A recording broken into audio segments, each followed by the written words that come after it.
Bismillahirrahmanirrahim. Bismillahirrahmanirrahim. Assalamualaikum warahmatullahi wabarakatuh. Alhamdulillah wassalatu wassalamu ala rasulillah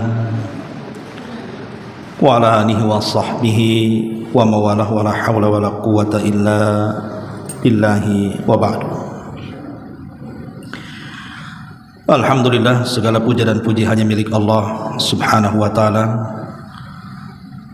Salawat dan juga salam kita hadiahkan kepada Rasul kita Nabi besar Muhammad sallallahu alaihi wa ala alihi wasallam. Ma'asyiral muslimat yang dimuliakan Allah subhanahu wa ta'ala, alhamdulillah di pagi menjelang siang ini kita bisa berkumpul di Masjid Nidaul Ilmi Kapling Beliung, Sekupang, Batam. Dan tak lupa salawat serta salam senantiasa kita hadiahkan kepada Rasul kita Nabi besar Muhammad sallallahu alaihi wa ala alihi wasallam. Pembahasan di pagi menjelang siang ini kita akan membahas tentang salah satu keimanan yang merupakan rukun-rukun iman yang harus kita yakini dalam Islam, adalah al-imanu bi malaikatillah, beriman dengan malaikat-malaikat Allah. Dan salah satu dari malaikat-malaikat Allah kita kenal dengan sebutan Raqib dan juga Atid. Siapakah malaikat Raqib dan Atid ini? Apa pekerjaannya? Apa pengaruh keimanan bagi kita ketika kita beriman dengan malaikat Raqib dan Atid ini? Ma'asyiral muslimat yang dimuliakan Allah subhanahu wa ta'ala,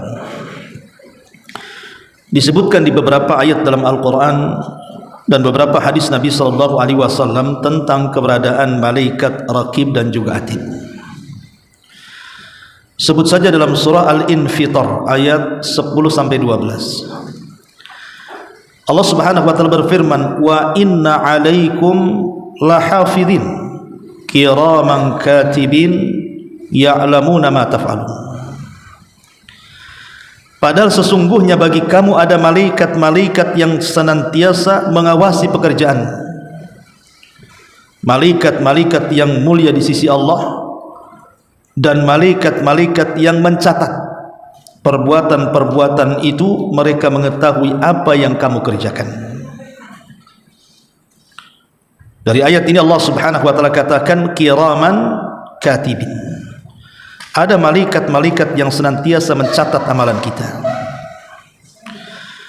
Kemudian disebutkan dalam surah Qaf ayat 17-18-nya, id yatalaqqal mutalaqqiyani anil yamini wa anis shimali qa'id ma yalfadu min qawlin illa ladaihi raqibun atid. Ketika dua orang malaikat mencatat amal perbuatannya, seorang duduk di sebelah kanan dan yang lain duduk di sebelah kiri, maka tidak ada satu ucapan pun yang diucapkan manusia melainkan ada di dekatnya malaikat pengawas yang selalu hadir. Itulah Raqib dan Atid. Di sini disebutkan di dalam surah Qaf, ma yalfadu min qaulin illa ladaihi raqibun atid. Tidak ada satupun ucapan yang diucapkan manusia kecuali ada Raqib dan Atid. Kemudian diulang lagi dalam surah Ar-Ra'd ayat 11. Allah subhanahu wa ta'ala berfirman, lahu mu'aqqibatum min baini yadayhi wa min khalfihi yahfazunahu min amrillah. Bagi manusia itu ada malaikat-malaikat yang senantiasa menyertainya secara bergiliran dari depan dan belakangnya, yang senantiasa menjaganya atas perintah Allah Subhanahu wa taala. Kemudian juga disebutkan dalam surah Al-An'am ayat 61, wa huwal qahiru fawqa ibadi wa yursilu alaikum hafadha hatta idza jaa ahadakumul maut tawaffathu rusuluna wa hum la yufarritun. Dan dialah penguasa mutlak atas semua hamba-hambanya, dan diutusnya kepadamu malaikat-malaikat yang senantiasa menjaga, sehingga apabila kematian datang kepada salah seorang di antara kamu, malaikat-malaikat kami mencabut nyawanya dan mereka tidak melalaikan tugas-tugasnya. Kemudian juga Allah Subhanahu wa taala mengatakan dalam surah Tariq ayat keempat, in kullu nafsin lama 'alaiha hafidh. Setiap orang itu pasti ada malaikat yang senantiasa menjaganya.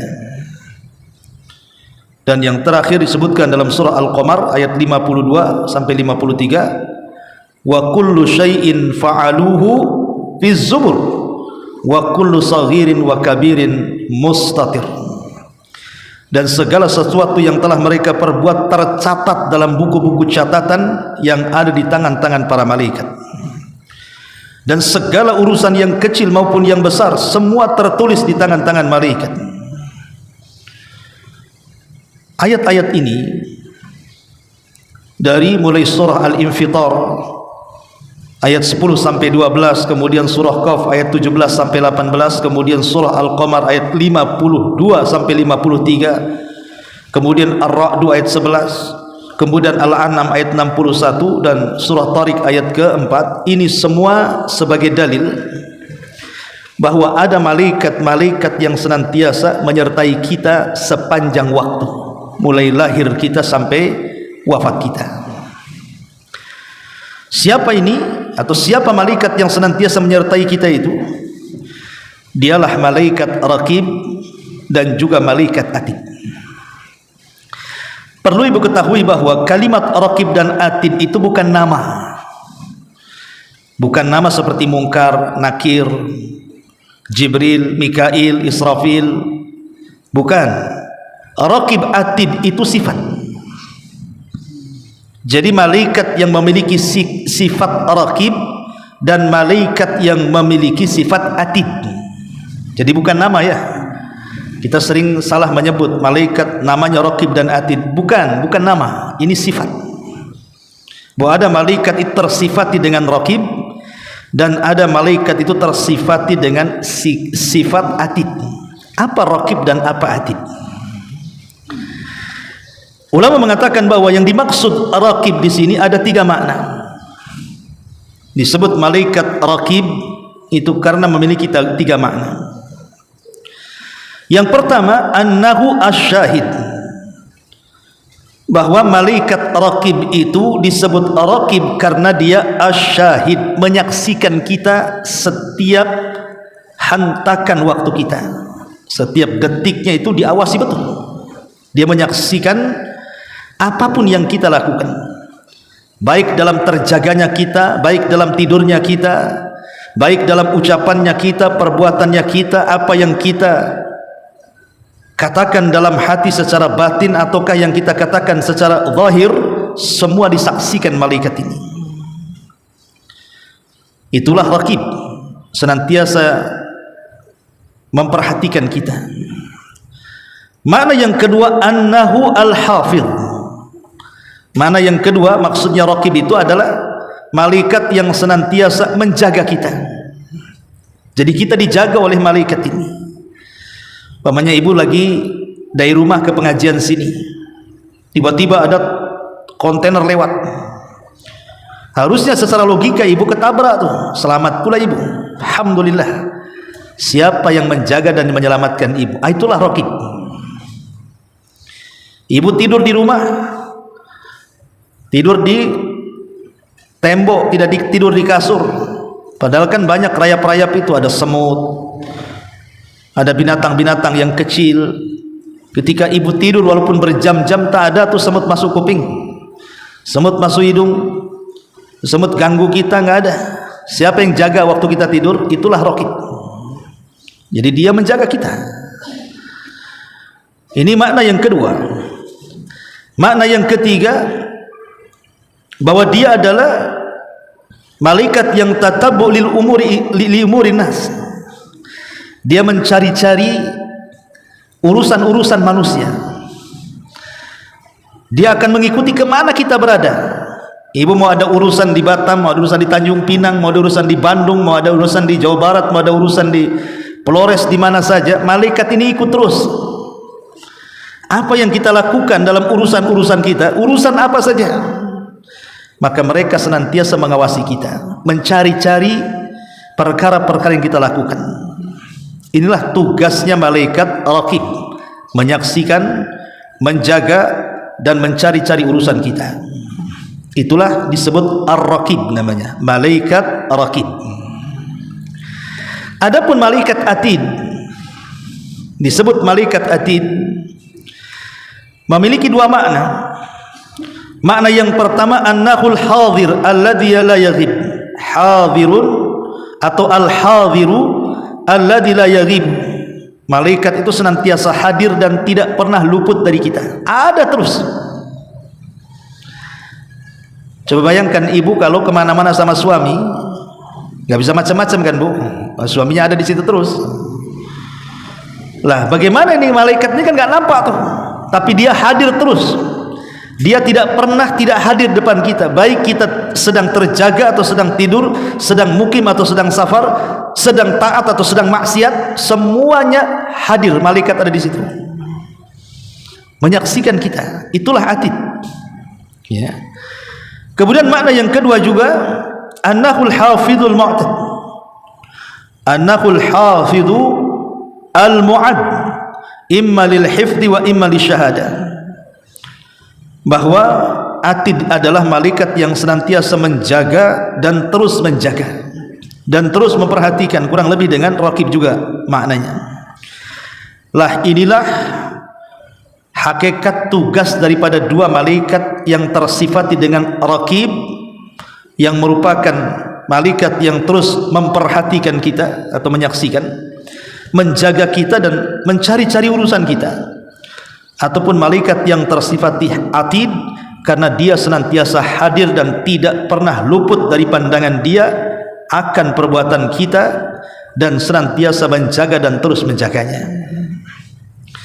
Ma'asyiral muslimat yang dimuliakan Allah Azza wa Jalla, berarti kesimpulannya dari makna Raqib dan Atid di sini, bahwa dua malaikat ini malaikat yang senantiasa mengawasi kita, mencatat seluruh amalan-amalan kita, senantiasa menjaga kita, sehingga kita satu detik pun tidak mungkin lepas dari mereka.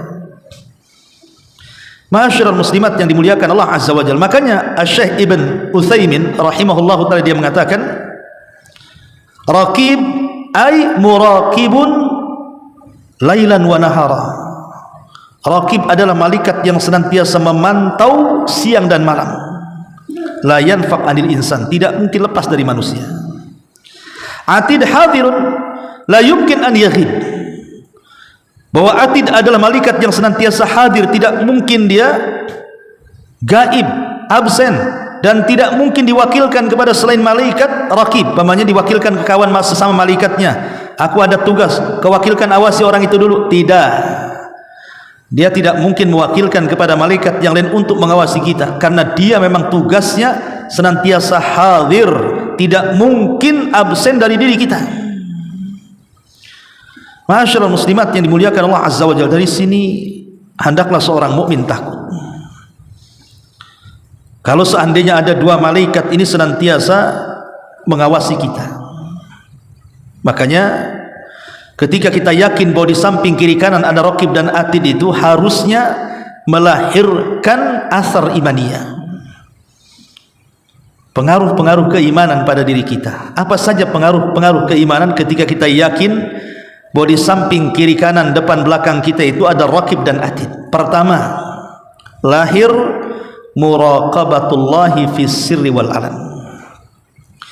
dengan keyakinan kita bahwa kita ini diawasi malaikat raqib dan atid, maka lahirlah sifat muraqabah, merasa diawasi, baik dalam kesendirian kita ataupun keramaian. Karena Allah mengatakan kiraman katibin ya'lamuna ma taf'alun. Ada malaikat-malaikat yang senantiasa mencatat, dia mengetahui apapun yang kalian lakukan. Logika, kalau ada CCTV yang mengawasi kita, kemudian kita disuruh bekerja jangan berhenti, kemudian orang yang menyuruh akan memberikan balasan kepada yang bekerja dan yang menghukum orang yang tidak bekerja, kemudian diawasi oleh CCTV saja, nggak usah pakai orang. Saya yakin tidak ada orang malas, ya.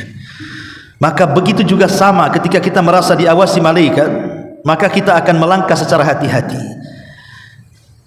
Ini yang pertama, bahwa dengan meyakini adanya raqib dan atid terlahirlah sifat muraqabah, merasa diawasi oleh Allah, sehingga kita tidak mungkin bicara sembarangan, tidak mungkin kita melakukan perbuatan maksiat sesuka kita, karena kita diawasi oleh dua malaikat yang ditugaskan Allah untuk memantau kita. Ini yang pertama. Yang kedua,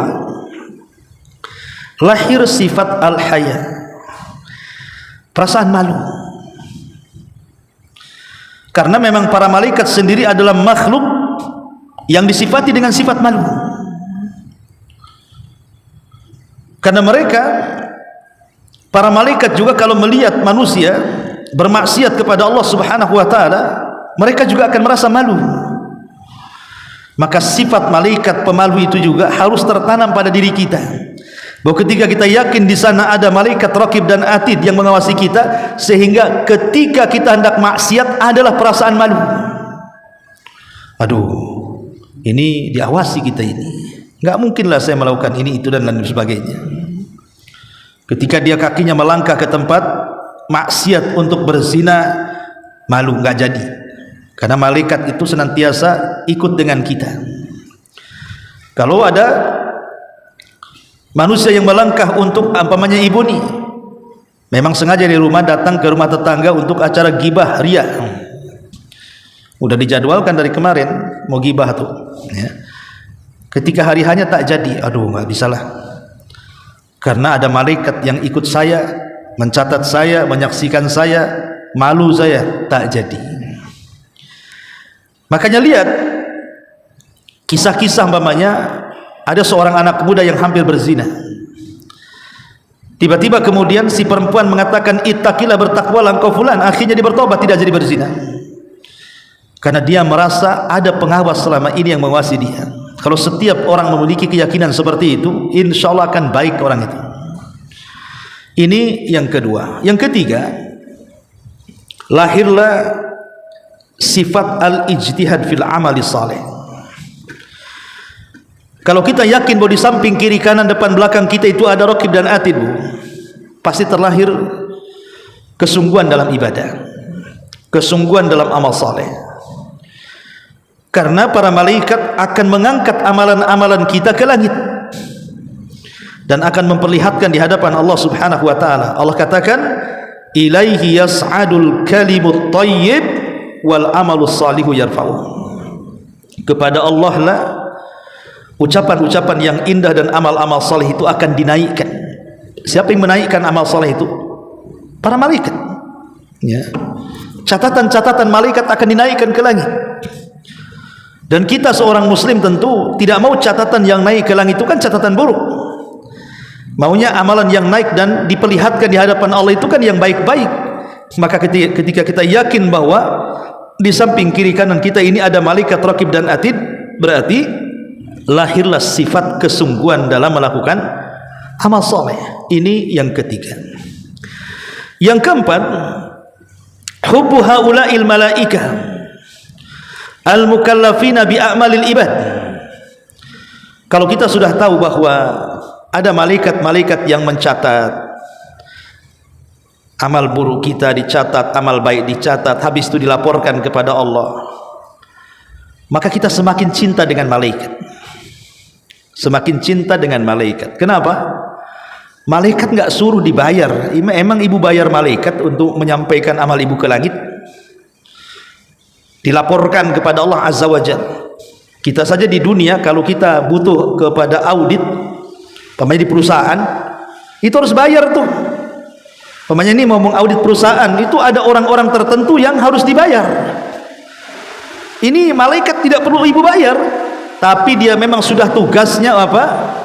Menyampaikan catatan-catatan amal baik kita menghadap Allah, kemudian melaporkannya. Maka sebagai bentuk berterima kasihnya kepada para malaikat tentunya dengan menanamkan kecintaan kepada mereka. Dan yang terakhir, adamu idza'i haula'il malaika. Ada larangan tidak boleh menyakiti mereka. Jangan sakiti para malaikat. Seperti umpamanya hadis mengatakan, man akalal basal wath-thawma wal qarratha fala yaqrabanna masjidana fa innal malaikata yata'adza mimma yata'adza minhu banu adam. Barang siapa yang makan bawang basal, bawang merah, bawang putih, saum itu, sehingga mulutnya jadi bau, kemudian dia berangkat ke masjid sementara mulutnya masih bau juga, maka malaikat akan tersakiti dengan bau itu sebagaimana Bani Adam tersakiti dengan baunya. Karena malaikat itu suka yang harum-harum. Makanya laki-laki kalau ke masjid, ibu kasih tahu bapak-bapak, kalau ke masjid, kalau dia seorang perokok atau apa kan, sikat gigi dulu. Kalau perlu jangan merokok. Ya, atau habis makan yang bau-bau jengkol, pete atau apa kan yang bau-bau tuh, suruh sikat gigi dulu baru ke masjid. Karena malaikat tidak suka dengan bau-bauan itu. Lah inilah 5 perkara tentang asar keimanan kenapa kita beriman dengan malaikat raqib dan juga atid. Ma'asyiral muslimat yang dimuliakan Allah Subhanahu wa taala.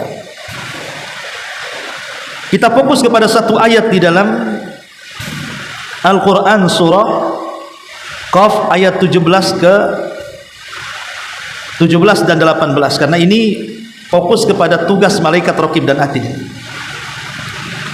Allah Subhanahu wa taala berfirman, id yatalaqqal mutalaqqiyan 'anil yamini wa 'anil shimali qa'id ma yalfidu min qaulin illa ladaihi raqibun atid. Ketika 2 orang malaikat mencatat amal perbuatannya, seorang yang duduk di sebelah kanan dan yang lain duduk di sebelah kirinya, maka tidak ada satu ucapan pun yang diucapkannya melainkan ada di dekatnya malaikat pengawas yang selalu hadir mencatatnya. Di sini ada kalimat ma yalfadhu min qaulin, tidak ada satupun ucapan manusia kecuali akan dicatat oleh raqib dan atid. Ma'asyiral muslimat yang dimuliakan Allah Subhanahu wa taala. Ucapan manusia itu ada 4 macam. Ibu kalau ngomong atau ngobrol pasti tidak lepas daripada 4 perkara.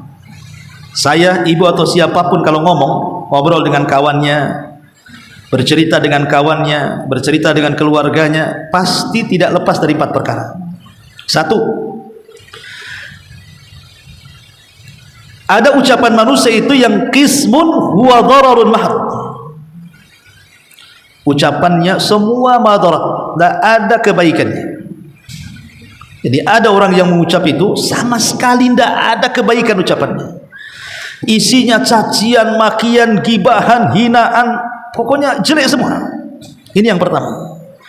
Jadi ada orang yang ngomong itu kalau ngomong semua jahat isinya 100%. Ini yang pertama. Yang kedua, kebalikannya. Semua ucapannya manfaat, semua ucapannya pahala, tidak ada dosa di dalamnya. Mengajak manusia kepada kebaikan, mencegah manusia dari kemungkaran, berzikir, membaca Quran, pokoknya tidak dikeluarkan kecuali yang baik-baik. Ini yang kedua. Yang ketiga, nyampur aduk. Nyampur aduk tuh. Kadang-kadang kalau ngomong ada baiknya, kadang-kadang di sela-sela kebaikan itu ada jahatnya. Ibu lagi ngobrol lurus, tahu-tahu gibahin orang. Ibu lagi ngomong lurus, tahu-tahu menghina orang.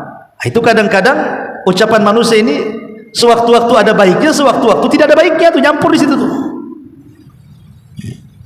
Kemudian yang terakhir, ada ucapan manusia itu ya dia tidak melakukan dosa dalam ucapannya, tapi juga tidak mendapatkan pahala dari ucapannya, sia-sia ucapannya. Ucapannya tidak ada pahalanya, tidak ada dosanya. Nah, itulah ucapan manusia. Ucapan manusia ini cuma 4 perkara ini saja kan, Bu. Boleh jadi yang keluar dosa semua, boleh jadi yang keluar pahala semua, boleh jadi yang keluar itu 50-50, ada pahala dan dosanya. Boleh jadi ucapan manusia itu ya tidak ada pahala, tidak ada dosanya tuh. Pertanyaannya, apakah 4-4-nya dicatat oleh Raqib dan Atid? Ini yang jadi masalah. Apa kata para ulama di sini? Fa ammal ladzi huwa dhararun mahd fala budda minas sukuti anhu. Adapun ucapan yang semua keluar dosa, tidak ada kebaikannya, maka kewajiban kepada orang ini harus diam. Kalau tidak bisa mengucapkan kalimat yang santun, diam, karena Anda dicatat malaikat. Ini yang pertama. Yang kedua, wa kadzalika ma fihi manfaatun mahd. Begitu juga orang yang kalau ngomong itu semua manfaat, fala budda an yatakallama an, maka dia harus terus bicara. Kalau isinya manfaat, jangan berhenti, ngomong aja, entah dengan zikirnya, entah dengan Qur'annya, entah dengan dakwahnya, entah dengan perkara-perkara yang di dalamnya ada pahalanya, karena manfaat semua isinya. Jangan diam, ya harus terus diucapkan, ya. Kemudian yang ketiga, wa amma ma fihi dhararun wa manfaatun la tafi bidh-dharari. Maka orang yang kalau ngomong itu gado-gado, kadang-kadang ada dosanya, kadang-kadang ada pahalanya, kadang ada dosanya, kadang ada pahalanya, maka sebaiknya hindari yang dosa, kejar yang ada pahala.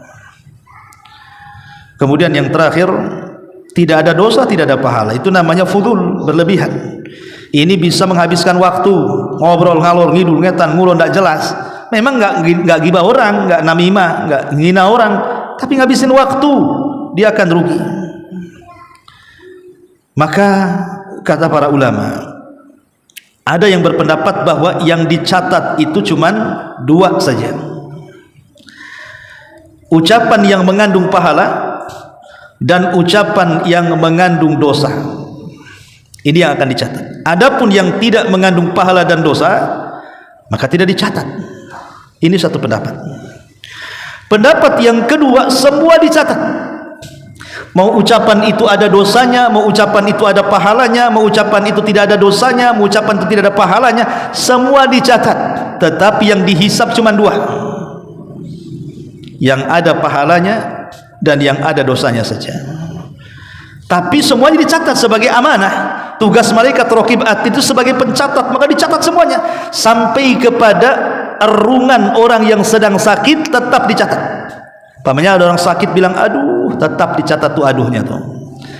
Sebagaimana ketika Imam Ahmad sedang sakit parah, kemudian dia mengaduh karena kesakitan, maka muridnya menasihati, ya Imam, innal anina kalimatun wal kalimatu tuktab. Imam, ucapan aduh itu bagian daripada kalimat dan kalimat itu akan dicatat. Maka diam langsung Imam Ahmad, takut erungannya dicatat malaikat. Sampai dia meninggal dia tidak pernah mengaduh padahal dia merasakan sakit. Dari sini kita tahu bahwa semua ucapan kita ini dicatat malaikat, yang ada dosanya, yang tidak ada dosanya, sampai kepada yang tidak mengandung pahala dan dosa pun tetap dicatat. Tapi yang dihisab tentu yang ada kandungan pahala dan kandungan dosanya saja. Ma'asyiral muslimat yang dimuliakan Allah Azza wa Jalla, dari sini kita tahu bahwa setelah kita tahu bahwa semua akan dicatat malaikat, maka sudah selayaknya seorang muslim dan muslimah itu menjaga lisan. Jangan sampai lisan ini memasukkan kita ke neraka, karena tidak ada ucapan satupun dari kita kecuali dicatat malaikat. Maka hindari, jangan mudah berdusta. karena dustanya akan dicatat. Hindari, jangan mudah ghibah dan namimah. Dan ini penyakit kita semuanya, suka menggibah-gibah atau mendengar gibah. Karena gibah seseorang akan dicatat dan namimahnya pun akan dicatat. Jangan menyebar rahasia-rahasia yang tidak boleh disebar. Seorang suami menyebar keburukan rahasia keluarganya, seorang istri menyebar rahasia keburukan suaminya. Ingat, semua rahasia yang disebar dicatat malaikat. Jangan suka melaknat, mencaci, memaki, mengata-ngatai buruk orang, karena ucapan laknat, cacian, makian akan dicatat malaikat raqib dan atid. Jangan pula seseorang itu berbantah-bantah, berdebat yang tidak ada ilmunya, karena setiap perdebatan itu juga akan dicatat. Jangan mudah orang itu memberikan persaksian palsu, seperti yang banyak di persidangan, di pengadilan, ada orang saksi dibayar, mau saja dia karena dibayar. Ingat, Anda bisa dibayar, tapi catatan persaksian Anda dicatat malaikat raqib dan atid dan dipertanggungjawabkan di hadapan Allah. Jangan juga kita suka mencela nasab, bangga dengan nasab. Saya anaknya fulan bin fulan bin fulan, atau saya ini di darah saya ada keturunan Nabi. Nah, ini bahaya kan itu. Bangga, ini bangga jahiliyah dengan nasab, maka ini akan dicatat oleh raqib dan atid. Ya.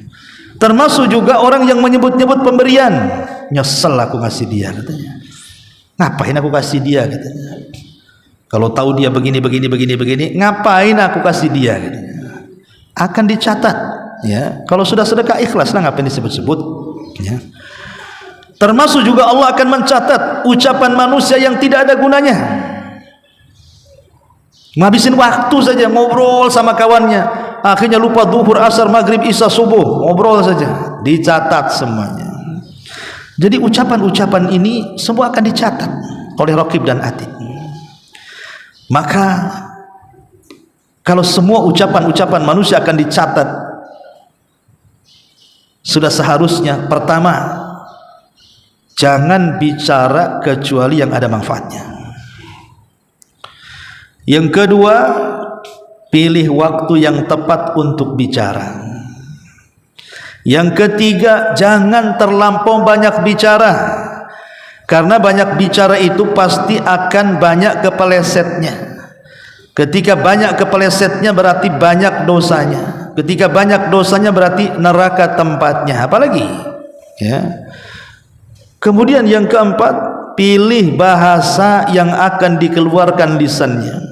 Setiap daerah itu kan ada yang halus, ada halus sekali, ada yang kasar, ada yang kasar sekali. Kalau orang Jawa itu misalnya ada yang bahasa kromo, ya bahasa tinggi, ada yang bahasa biasa, ada yang bahasa kasar. Kan kita tahu tuh tiap-tiap daerah itu mesti ada lah bahasa-bahasa kayak gitu. Maka pilih bahasa yang sesuai. Jadi diksi-diksi yang kita akan keluarkan itu harus betul-betul memilih mufradat, kosakata yang kalau bisa tidak menyakiti orang. Karena biasanya Bu, orang kalau ngomongnya kasar, kadang-kadang yang ngomong aja menyesal. Kenapalah aku tadi ngomong begitu? Yang dengar sakit hati, kurang ajar dia ngomong kayak gitu sama saya, katanya. Awas saja, katanya. Yang ngomong aja bisa nyesel tuh kalau dia mengucapkan kalimat kotor itu. Apalagi yang dengar sakit hati. Tapi kalau omongannya baik, yang ngomong itu kayaknya puas sekali. Dan yang dengar pula merasa lezat, pengen ketemu lagi, pengen ngobrol lagi dengan kita. Makanya pilih kosakata yang baik, ya, karena setiap kosakata itu akan dipertanggungjawabkan. Kemudian yang kelima, timbang perkataan ini. Ini gibah enggak ya? Nah, jadi ditimbang dulu Bu. Kalau ngomong tuh, kayaknya kita sudah gibahin orang ini. Nah, enggak usah cerita lagi. Nah, ditimbang, mikir ke situ tuh. Wah, ini kayaknya kita ada menghina orang, tak bagus nih. Langsung dihentikan di situ.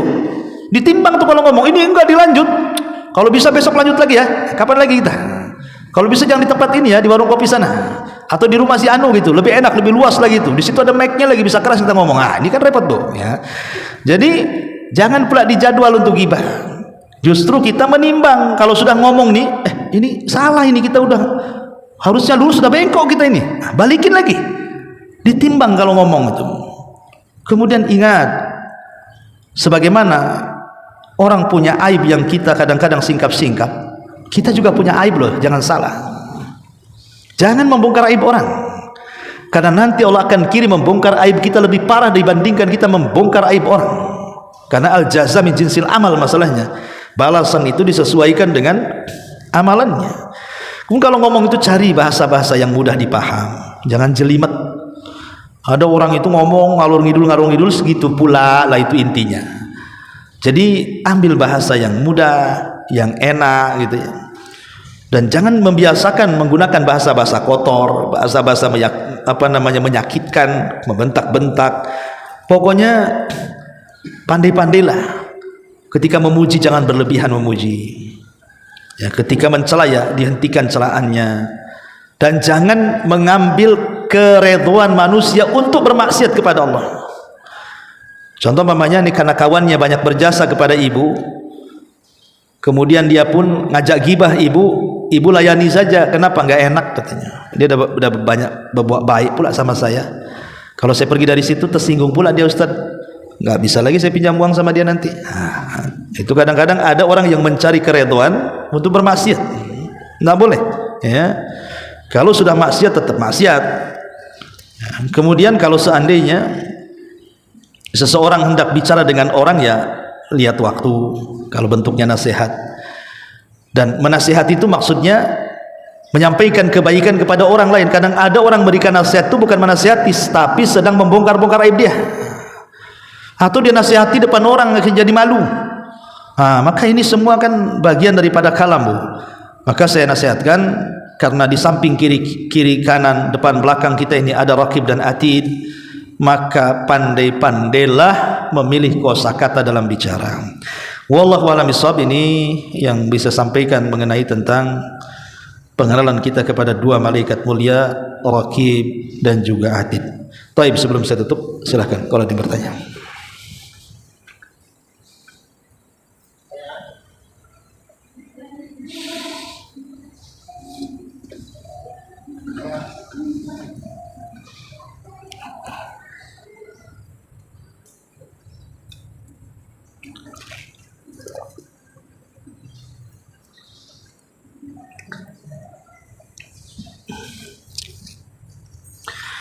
Bismillahirrahmanirrahim. Bolehkah menjama dua salat sebelum fajar tapi belum masuk waktu, dan bagaimana tata caranya? Jama salat apa itu? Maghrib sama Isya ya? Iya, Bu. Ini yang tanya siapa nih? Bolehkah menjama dua salat, maksudnya salat Maghrib Isya diakhirkan? Halo? Titipan. Jadi kalau yang nitip tak paham juga ya. Oke, saya pahami di sini mungkin dia belum sholat maghrib, karena yang bisa dijama itu kan cuman 4 salat saja, zuhur, asar, sama maghrib dengan isya. Sholat siang dengan sholat siang, sholat malam dengan sholat malam. Sholat siang dengan sholat siang artinya zuhur siang, asar siang. Sholat malam dengan sholat malam artinya maghrib dan isya. Tidak bisa siang dijama dengan malam, maghrib dengan asar, tidak bisa. Jadi harus gandengannya malam dengan malam, siang dengan siang.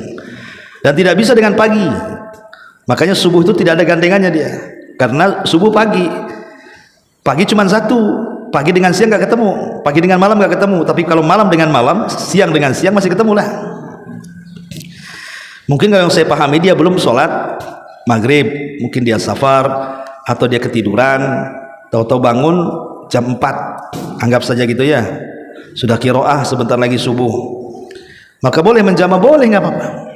Itu namanya waktu al-idtirar, namanya waktu terpaksa. Waktu sholat isya itu ada dua waktu, ada namanya ikhtiar dan idtirar. Waktu ikhtiar itu sampai tengah malam, itu waktu isya tuh.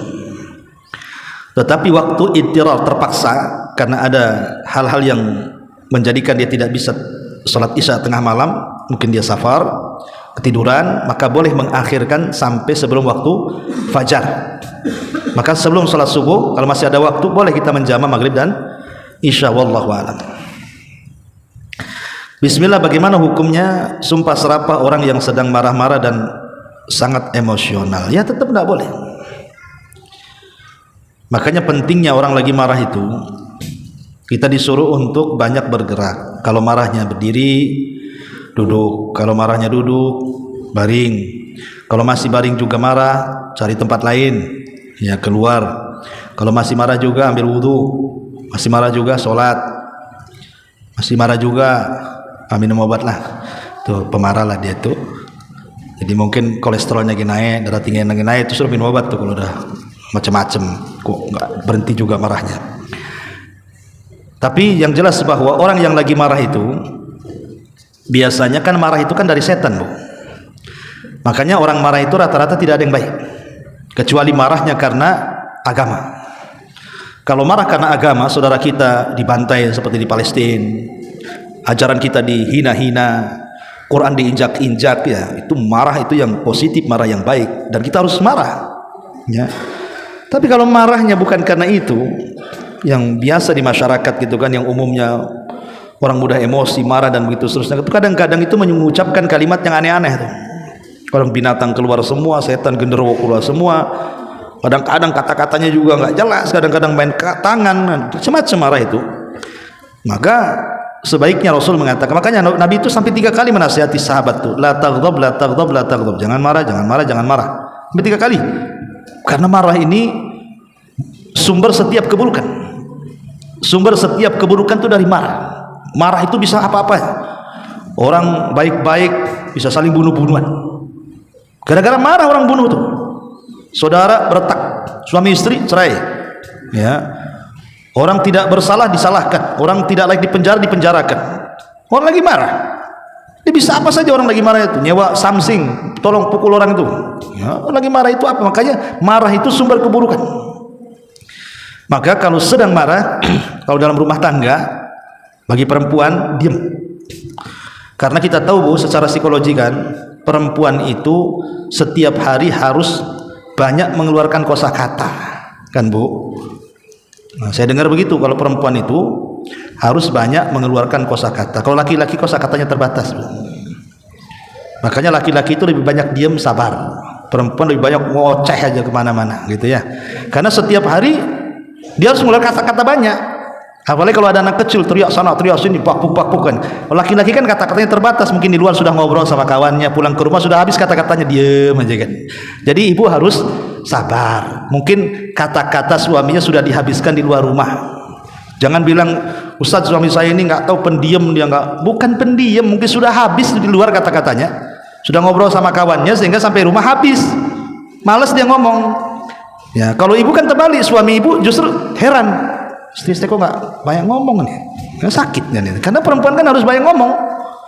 Ya, makanya pahala perempuan itu lebih banyak di ucapan. Kalau pahala bapak-bapak lebih banyak di perbuatan. Ingat, Bu, ya, kebanyakan perempuan masuk surga itu kan ucapan. Kalau bapak-bapak ini lebih banyak di perbuatan. Sholat jamaah bapak-bapak, jihad bapak-bapak, semua bapak-bapak.